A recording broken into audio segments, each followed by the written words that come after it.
Në Grande Fratello nis një situatë e tensionuar kur vajza italiane, e cila kishte shprehur pëlqimin e saj për një nga djemtë e shtëpisë, përballet me Dolcen.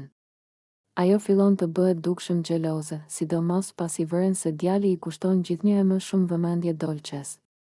Kjo e bën vajzën italiane të ndihet e pasigurt, e cila ndjen sikur pozita e saj është lëkundur dhe se dikush tjetër po i merr vendin. Përplasja nis fillimisht me tone të ulta, por shpejt situata del jashtë kontrollit. Vajza italiane i drejtohet Dolces me pyetje të drejtpërdrejta, duke akuzuar se po futet aty ku nuk duhet dhe se po krijon konfuzion në marrëdhënien që ajo po përpiqej të ndërtonte me djalin. Dolce nga ana e saj përpiqet të qëndrojë e qetë në fillim, por kur e sheh që vajza italiane po e tepron me xhelozi dhe akuza, ajo fillon të mbrohet me fjalë të forta.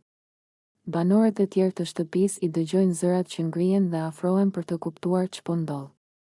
Debati përshkallëzohet menjëherë, duke u kthyer në një nga skenat më të zhurmshme dhe më të tensionuara të asaj dite.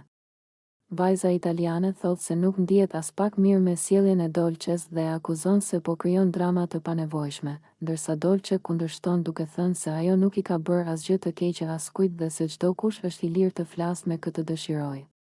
Situata bëhet kaq e nxehtë sa që produksioni detyrohet t'i thërrasë banorët për qetësi. Ndërsa të tjerët brenda shtëpisë mundohen t'i ndajnë dhe t'i qetësojnë për të shmangur për shkallëzimin e mëtejshëm. Tensioni mbetet i lartë dhe është e qartë se ky debat vetëm sa ka ndezur më shumë rivalitetin midis tyre.